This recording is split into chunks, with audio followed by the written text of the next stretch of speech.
শিক্ষার্থী, আশা করছি সবাই অনেক ভালো আছো। তোমাদের দোয়ায় আল্লাহ তাআলা আমাকে ভালো রেখেছেন। আজকে বিশ্বের এই বিদ্যমান পরিস্থিতিতে আমরা সবাই ঘরে অবস্থান করছি, আর ঘরে অবস্থান করার কারণে আমাদের ক্লাসগুলো অনলাইন ভিত্তিক হয়ে গেছে। আর এই পরিস্থিতিতে তোমাদের সময়ের সাথে তাল মিলিয়ে এই স্রোতের সাথে তোমাদের গা ভাসাতে হবে, অন্যথায় তোমরা পিছিয়ে পড়বে। আর পিছিয়ে পড়া ছাত্রছাত্রীদেরকে কেউ পছন্দ করে না। তাই তোমরা নিয়মিত অনলাইন ক্লাসগুলো দেখবে, নিয়মিত পড়াশোনা করবে। ধানীখোলা অনলাইন হাই স্কুল আমাদের শ্রদ্ধেয় প্রধান শিক্ষক জনাব ইকবাল বাহার স্যারের নিরলস প্রচেষ্টার ফসল। স্যারকে আন্তরিক ধন্যবাদ জানাচ্ছি। আর যেহেতু বাংলা বিষয়ের দ্বিতীয় পত্রের উপর একটা পাঠদান করছি, তাহলে ক্লাসটা বেশ কঠিন। তোমরা শুরু থেকে শেষ পর্যন্ত মনোযোগের সাথে দেখবে এবং মনোযোগী থাকবে। আর ঈদ পরবর্তী সময়ে ক্লাসের ধারাবাহিক কার্যক্রমে আমি অষ্টম শ্রেণীর দ্বিতীয় পত্রের উপর তোমাদের পাঠদান করছি। ভাষা লিখে প্রকাশ করার সুবিধার্থে ধ্বনিগুলোর প্রতিনিধি হিসেবে কিছু চিহ্ন বা প্রতীক ব্যবহার করা হয়েছে। আর এই সংকেত বা চিহ্নগুলোর নাম হচ্ছে কি বর্ণ। ব্যাকরণবিদদের বাংলা ভাষা কিছু বর্ণ তৈরি করেছেন, যেমন অ, আ, ক, খ। এই বর্ণগুলো আমাদের বাংলা ব্যাকরণে আছে, সংকেত বা চিহ্ন। দেখো, আমরা যদি ধ্বনি লিখে প্রকাশ করার জন্য ধ্বনি লিখে এক বা একাধিক ধ্বনি লিখে প্রকাশ করার জন্য যে বর্ণ বা বর্ণ সমষ্টির দ্বারা আমাদের শব্দ গঠিত হয় বা শব্দ তৈরি হয়, যেমন দেখো, অতে অ লি, আতে আম। তাহলে এখানে কি এক বা একাধিক অর্থপূর্ণ ধ্বনির সমষ্টি হয়ে গেল কি শব্দ বা শব্দ গঠন। তাহলে চলো আজকে আমরা শব্দ গঠন নিয়ে আলোচনা করব। আমাদের আজকের পাঠ শব্দ গঠন।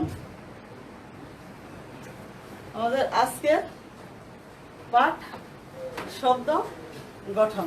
প্রথমে আমরা শব্দ গঠন কি করে হয়, শব্দ তৈরি করছি কিভাবে, শব্দের মেশিনটাই বাকি, এটা আমরা বিচার করে দেখি। তাহলে প্রধানত দুইটি উপায়ে শব্দ গঠন করা হয়ে থাকে। দুইটি উপায়ে শব্দ, প্রথমত আসছে প্রধান উপায়। প্রথমত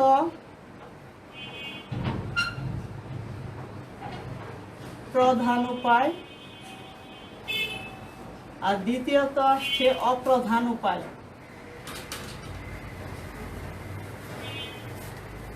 প্রধান উপায় আর দ্বিতীয়ত আসছে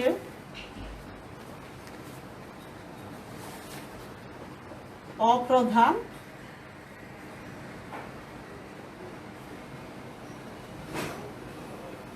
উপায়। শব্দ গঠনের উপায়গুলোর মধ্যে দেখলাম আমরা কি পেলাম, প্রধান উপায়, অপ্রধান উপায়। আর প্রধান উপায় আমাদের আবার বিভিন্ন ভাগ রয়েছে। এখানে দেখো, এক, প্রথমে দেখছি আমরা উপসর্গ যুগে শব্দ গঠন। উপসর্গ যুগে শব্দ গঠন। আর দ্বিতীয় আসছে উপসর্গ যুগে শব্দ গঠন, দ্বিতীয় প্রত্যয় যুগে শব্দ গঠন, তৃতীয় আসছে সমাসের সাহায্যে শব্দ গঠন। সমাসের সাহায্যে শব্দ গঠন। আর উপসর্গ, বাংলা সাহিত্যে উপসর্গ একটি শব্দ তৈরির একটি অন্যতম গুরুত্বপূর্ণ মাধ্যম শব্দ গঠনের। অর্থাৎ মৌলিক শব্দের সাহায্যে বিভিন্ন উপায়ে নতুন নতুন শব্দ তৈরি করার একটি অন্যতম প্রধান প্রক্রিয়া বা কৌশল হলো উপসর্গ। উপসর্গ ব্যতীত শব্দ গঠন করা সম্ভব না। উপসর্গের ব্যাকরণিক অর্থ হচ্ছে উপসৃষ্টি। কি অর্থটা দেখো, ব্যাকরণবিদ উপসৃষ্টি।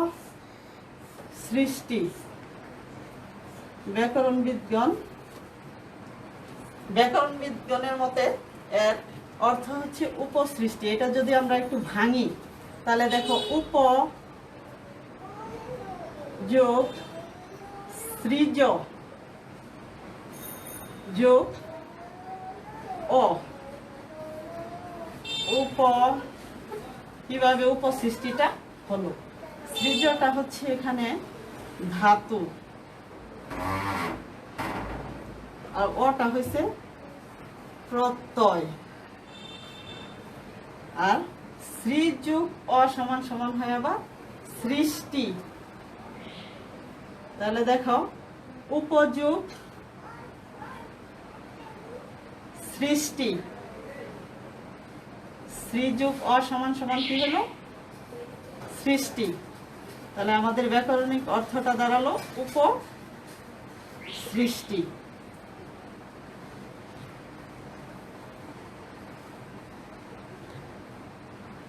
এটার আবার উৎপত্তিগত একটা অর্থ রয়েছে উপসর্গের। উৎপত্তিগত অর্থটা হলো অবাঞ্ছিত শব্দ, অবাঞ্ছিত বিষয়, অবাঞ্ছিত লক্ষ্য। আমরা কিন্তু উপসৃষ্টিটা এক জায়গায় ব্যবহার করছি অর্থটা, আবার উপসর্গের উৎপত্তিগত অর্থটা অন্যভাবে ব্যবহার করছি।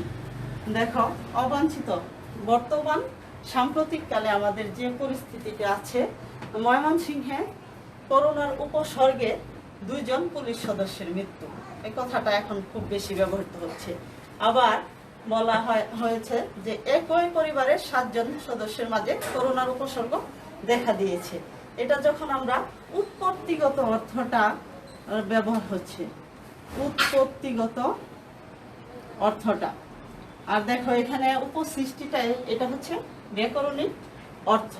তার উৎপত্তিগত অর্থটা বলছিলাম অবাঞ্ছিত, তোমরা লিখে রাখতে পারো, অবাঞ্ছিত শব্দ, বিষয়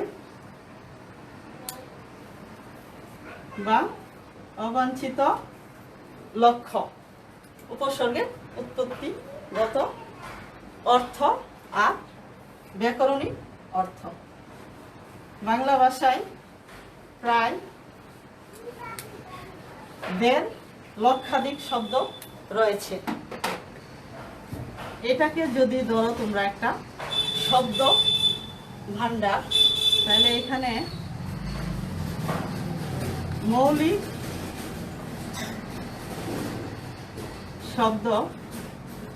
শব্দটা হচ্ছে 1/4, আর সাধিত শব্দ আছে বাংলা ভাষায় 3/4। মৌলিক শব্দর সংজ্ঞাটা হচ্ছে যেসব শব্দকে ভাঙা যায় না, বিশ্লেষণ করা যায় না, তাদেরকে আমরা বলি মৌলিক শব্দ। আর সাধিত শব্দটা দেখো, সাধিত শব্দ অন্য শব্দের সাথে সাধারণভাবে আমরা যে সংজ্ঞাটা বলি সাধনা করে তৈরি করা হয়েছে। কিসের সাহায্যে? আমি তোমাদের দেখিয়েছিলাম শব্দ গঠনের প্রধান উপায়ে 3টা উপায় বলেছিলাম। উপসর্গের সাহায্যে, প্রত্যয়ের সাহায্যে, সমাসের সাহায্যে। আমরা যে সাধিত শব্দটা আমাদের তৈরি হচ্ছে সেটা কিসের সাহায্যে সাধনা করে? উপসর্গের সাহায্যে, প্রত্যয়ের সাহায্যে এবং সমাসের সাহায্যে সাধনা করে সাধিত শব্দটা তৈরি করা হয়েছে। আর এটাই আমি তোমাদেরকে আজকে দেখাবো। আর উপসর্গ ছাড়া কোনো শব্দ তৈরি করা যায় না।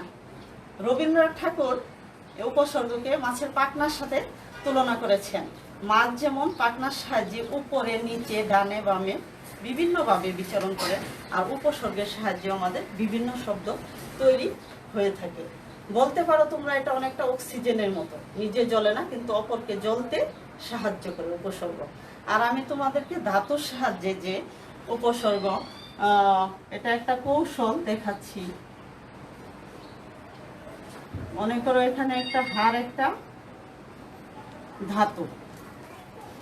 উপসর্গের সাহায্যে এই হার ধাতুর সাহায্যে কিভাবে শব্দ গঠিত হবে এটা তোমরা একটা কৌশল খেয়াল রাখো। দেখো, তোমাদের বাড়িতে কেউ বেড়াতে আসছে, মানে কি বি যোগ হার, তাহলে কি হয়ে গেল?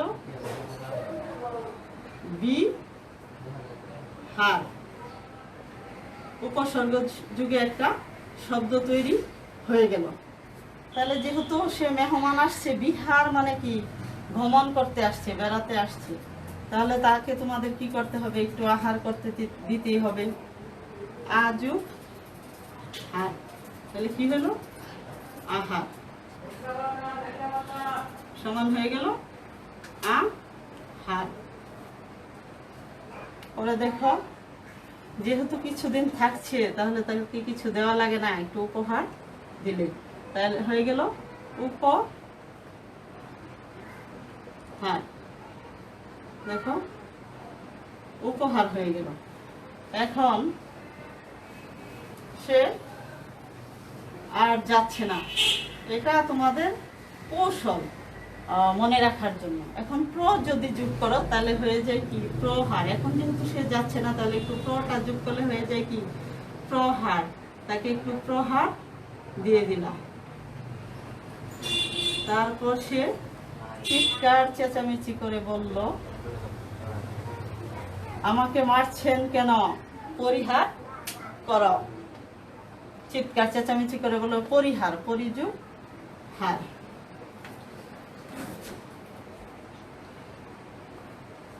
পরিহার। তুমি বললা না, তোমাকে সংহার করে ছাড়বো, তাহলে সংযোগ হার সমান সমান কি? সংহার। সে চিৎকার চেঁচামেচি করে বলল যে আমাকে উদ্ধার করো, তাহলে উতের সাথে হার দিলে উজ্জু হার হয়ে গেল উদ্ধার। এইভাবে আমরা উপসর্গের চিহ্ন যুগের কি ধাতুর সাহায্যে কি করতে পারি? বিভিন্ন শব্দ বলা হয়ে থাকে কি ব্যাকরণবিদ, যে উপসর্গের নিজস্ব কোনো অর্থ বাচকতা নেই, কিন্তু এর অর্থ দ্রুতকতা আছে। সে অন্য আরেকটা শব্দের সাহায্যে, ধাতুর সাহায্যে, প্রত্যয়ের সাহায্যে, সমাজের সাহায্যে যুক্ত হয়ে কি করতে পারে? নতুন শব্দ গঠন করতে পারে। অজস্র শব্দ আমাদেরকে তৈরি করতে বা শব্দ গঠন করতে সাহায্য করে। এটা হচ্ছে একটা শব্দ গঠনের অন্যতম প্রধান উপায়। উপসর্গ যুগে শব্দ গঠন। এখন দেখো, দুয়ে ছিল আমাদের প্রধান উপায়ে প্রত্যয় যুগে শব্দ গঠন। প্রত্যয় যুগে শব্দ গঠন। 2 নম্বরে প্রত্যয়টা, বাংলা ভাষার প্রত্যয়কে আমরা 2 ভাগে ভাগ করেছি। দেখো, কৃত প্রত্যয় আর এটা হচ্ছে তদ্ধিত প্রত্যয়।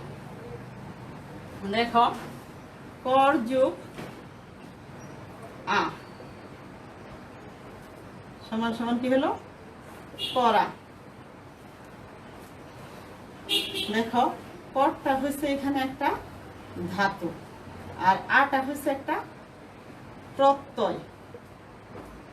আমরা জানি কি ক্রিয়ার মূলকে কি বলে? ধাতু বলে। আর শব্দের মূলকে কি বলে? প্রত্যয়, প্রাতিপদিক বলে। হাত যোগ আ, এখানে সমান সমান হা তা।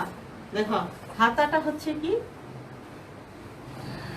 হাতাটা হলো কি শব্দের মূল, আর এটাকে আমরা বলি কি? প্রাতিপদিক।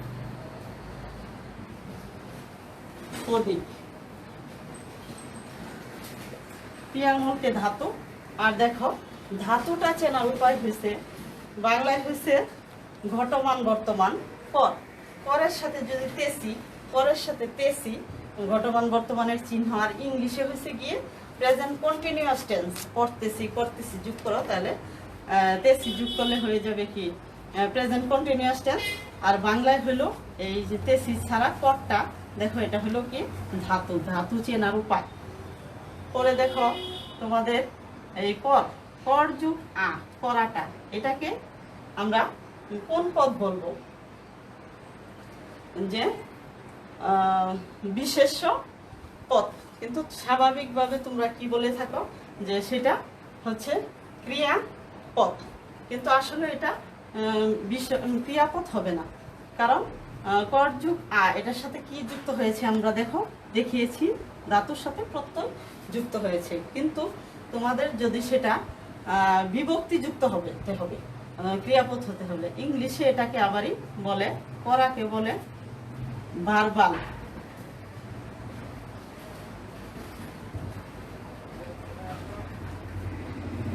ভার্বাল বা ক্রিয়া বিশেষ্য। তাহলে তোমাদের কথাটা কি মনে রাখতে হবে, যে বিভক্তি যুক্ত হলে কি হবে, সেটা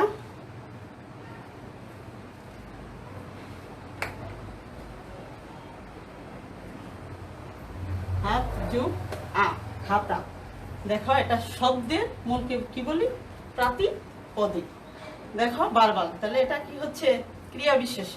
তাহলে আমরা ধাতু কেমনে চিনলাম, কৃৎপ্রত্যয়ের অংশটা। আর এইভাবে কি হচ্ছে, আমাদের শব্দ গঠিত হচ্ছে, যে করা, খাতা।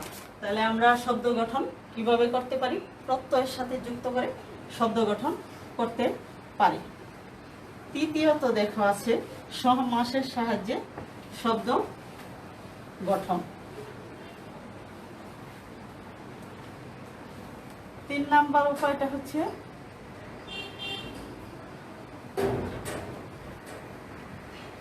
সমাসের সাহায্যে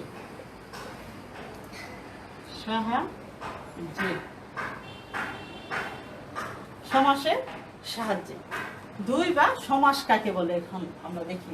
অর্থ সম্বন্ধ আছে, দুই বা ততোধিক পদ এক পদে পরিণত হওয়াকে কি বলি আমরা, সমাস। তাহলে সমাসটা কিভাবে শব্দ গঠন হয় সমাসের সাহায্যে? এখানে কিন্তু সমাসটা ভেঙে চুরে শব্দ তৈরি করে। যেমন যিনি রাজা তিনি ঋষি, রাজর্ষি, দেশের সেবা, যেমন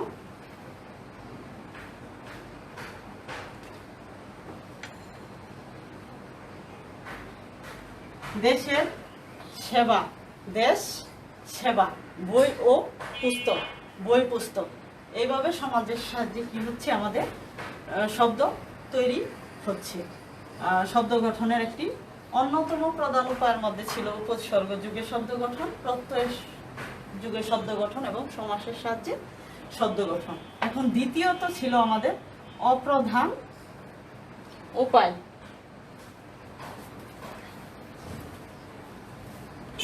অপ্রধান উপায়,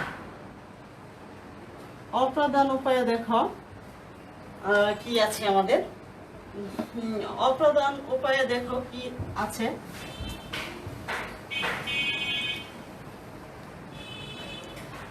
এক, এখানে দেখো তোমরা বিদ্যাযুগ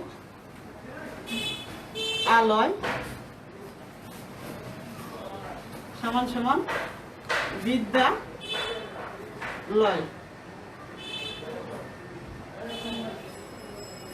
এটা কিসের সাহায্যে শব্দ গঠিত হয়েছে? বিদ্যাযুগ আলয় সন্ধিতে হয়েছে, এটা সন্ধিতে হয়েছে, সন্ধিতে হয়েছে। কিন্তু আমরা যদি এটা এভাবে লিখি, বিদ্যার আলয়,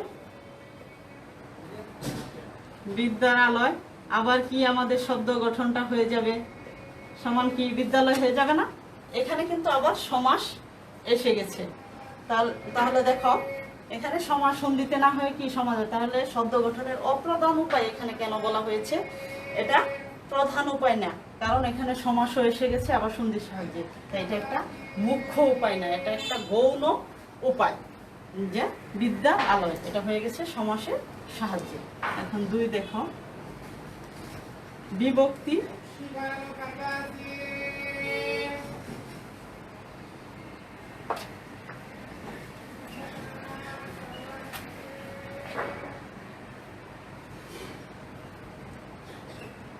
দুই আসছে বিভক্তি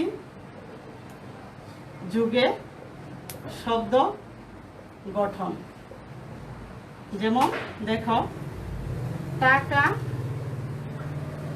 যোগ এই সমান সমান টাকায়। এখানে বিভক্তি যুগে শব্দ গঠন হয়েছে, কিন্তু এটা হচ্ছে এখানে একটা ধ্বনি পরিবর্তনের সূত্র বা অশ্রুতি। এখানে কিন্তু তোমরা এটাকে আবার মুখ্য উপায় বলতে পারো না, যেহেতু এটা ধ্বনি পরিবর্তনের সূত্র বা অশ্রুতি এসে গিয়েছে, অশ্রুতি, তাহলে তোমাকে কি করতে হবে? এটার সাহায্যেও শব্দটা গঠিত হচ্ছে। তাই একমাত্র বিভক্তি যুগে এখানে শব্দটা গঠিত হচ্ছে না, এর জন্য এটা অপ্রধান বা গৌণ উপায়। গৌণ উপায় বলতে পারি, তোমরা একটু লিখে রাখতে পারো। আর এটা হচ্ছে মুখ্য উপায়। দেখো, তারপর আসে বিভক্তি যুগে শব্দ গঠন। এখন আসো 3 নম্বরে আসছে দ্বিরুক্তি শব্দ যুগে।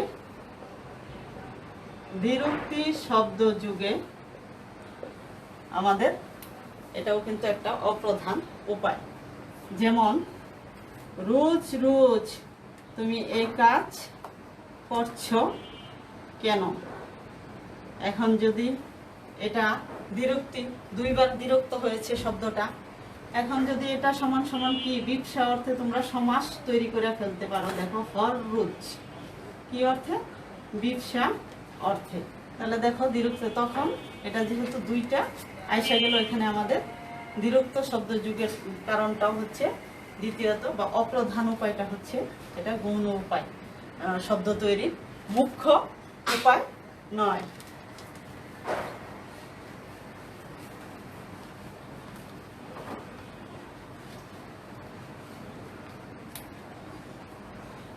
আর শব্দ গঠনটা এটা মোটামুটি বেশ একটা বড় অধ্যায়। তোমাদের 8ম শ্রেণীতে এটা তোমাদের ধারণা আছে, পরবর্তী সময়ে কিন্তু আরো 9ম 10ম শ্রেণীতে আরেকটু বৃহৎ আকারে, একাদশ দ্বাদশ শ্রেণীতেও কিন্তু তোমাদের শব্দ গঠন নিয়ে আলোচনা আছে। এখন শব্দ গঠনের প্রকারভেদটা যদি আমরা দেখি, তাহলে দেখো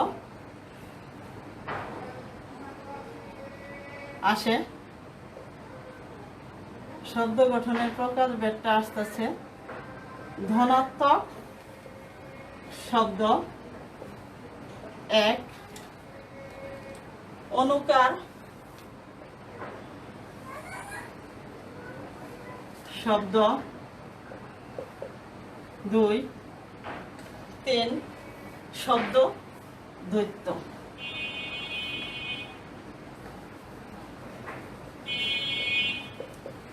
শব্দ দ্বৈত আগে আমরা দেখিয়েছিলাম কিভাবে বাংলা ভাষার শব্দ গঠন, এটা প্রাথমিক ধারণা ছিল শব্দ গঠনের উপায়।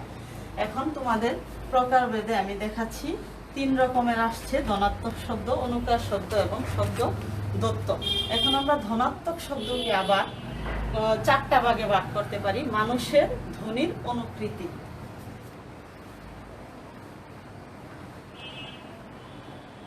দেখো 1,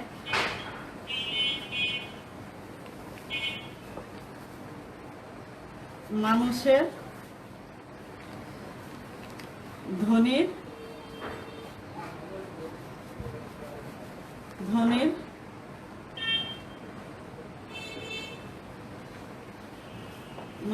ধ্বনির অনুকৃতি।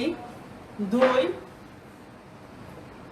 হলো বস্তুর, জীবজন্তুর ধ্বনির অনুকৃতি। 3 হচ্ছে বস্তুর ধ্বনির অনুকৃতি। আর 4 হচ্ছে অনুভূতির কাল্পনিক অনুসৃষ্টি। এই 4 ধরনের আমরা শব্দ গঠন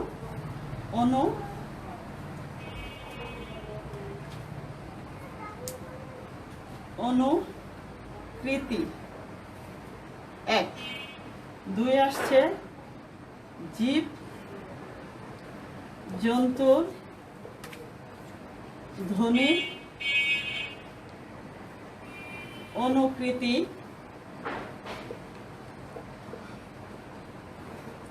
3 আসলো বস্তুর বস্তুর ডিস্টার্ব করছে ধ্বনির অনুকৃতি। 4 আসছে অনুভূতির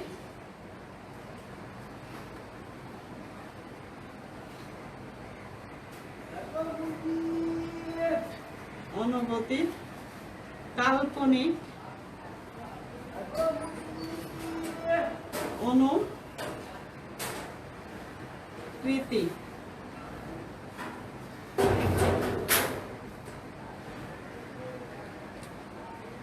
লেখাগুলো দেখো একটু খেয়াল করে।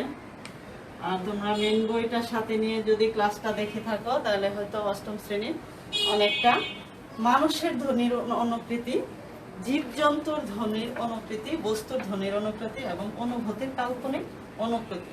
এখানে মানুষের ধ্বনির অনুকৃতিটা কি আসবে দেখো। লোকটা কি করছে? ভেউ ভেউ করে কান্না করছে। লোকটা কি করছে? একটা লোকের নাম বললা যে লোকটা খপ খপ করে কাশছে। এই ধরনের আসবে। জীবজন্তুর ধ্বনির অনুকৃতি, যে গেউ গেউ করে কুকুর কি করছে? শব্দ করছে জীবজন্তুরটা। কা কা করে কি কাকটা শব্দ করছে। আর বস্তুর ধ্বনির অনুকৃতি, গাছটা কি মর মর করে ভেঙে পড়লো। দেখো ছন ছন করে কি বাতাস বইছে। আর অনুভূতির কাল্পনিক অনুকৃতিটা হচ্ছে সেটা যেমন ঠা ঠা রোদ, তখন সেটা আমরা কি বুঝি? সেটা তাপমাত্রা আর বোঝাচ্ছে রোদের ঠাঠা রোদ। দেখো ধনাত্মক শব্দ, ধনাত্মক শব্দগুলো আমি মনে হয় তোমাদের ক্লাসটার একবারে শেষ পর্যায়ে এসে অনুকার শব্দ, ধনাত্মক শব্দ, অনুকার শব্দ এবং অনুভূতি কাল্পনিক এবং শব্দদত্ত, এটা আমি তোমাদেরকে একটু আগেই বলেছি। এটা অষ্টম শ্রেণীতে আছে, আবার নবম দশম শ্রেণীতেও আছে, আবার একাদশ দ্বাদশ শ্রেণীতেও এটা বিস্তর তোমরা পাবে। আর এই শব্দ গঠনটা নিয়ে আমার একটা ক্লাসে হবে না, পরবর্তী ক্লাসে আমি তোমাদেরকে আবার এই শব্দ গঠন নিয়ে কথা বলবো। আর তোমরা কি করবে, ততদিন আমি যা পড়িয়েছি সেটা মনোযোগের সাথে করবে। আর পরবর্তী অংশ থেকে আমি তোমাদেরকে আবার পড়াবো। আর শব্দ গঠন করতে গিয়ে তোমরা দেখবে পদ প্রকার বেদের বিস্তারিত আলোচনা আমি আজকে করলাম না। পদের যে প্রকার বেদগুলো আছে, ধাতু বিস্তারিত পদের বিভিন্ন প্রকার বেদ, যা প্রকার বেদ আছে সবকিছু, বিশেষ্য বিশেষণ সর্বনাম অব্যয় ক্রিয়া, এই সব প্রকার বেদ আমাদেরকে পড়াতে হবে। তারপর যাবে ধাতু। এই সব সম্পর্কে সমক আলোচনার পর তোমরা শব্দ গঠনের একটা সম্পূর্ণ ধারণা পাবে। তাহলে আমাদের আজকে প্রকার বেদটা এখনো শেষ হয় না, এটা তোমাদের পড়া রইল। পরবর্তী ক্লাসে আমি আবার এই ক্লাসটা তোমাদেরকে নিব শব্দ গঠন নিয়ে। তাহলে আমরা এখন বাড়িতে অবস্থান করি, সুস্থ থাকি, ভালো থাকি, স্বাস্থ্যবিধি মেনে চলি।